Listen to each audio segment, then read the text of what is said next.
আপনারা কেমন আছে? অতনু লাইফস্টাইল ব্লগে আপনাদের স্বাগত। আমি এখন বিড়ালের কাছে যাচ্ছি। এখানে আমার কুচু কুচু বিড়াল, আমি সকালে এখন উঠে পড়েছি। বিড়ালের কাছে যাচ্ছি আমি, বিড়ালের কাছে আমি যাচ্ছি এখন। বিড়ালগুলো কই গেল? হয়তো বড় বিড়ালটা বড় বাচ্চাটা শুয়েছে, আদর করছে আগে। যেতে না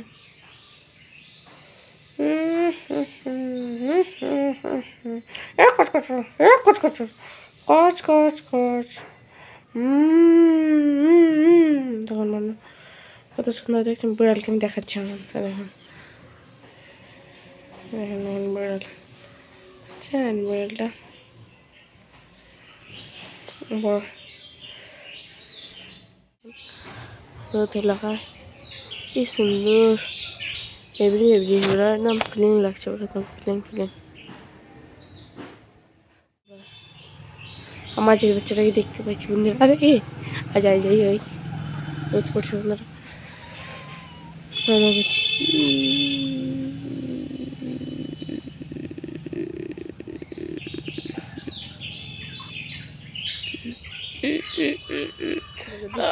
বন্ধুরা আমি একটু পরে আসছি, চলো একটু পরে আসছি বন্ধুরা,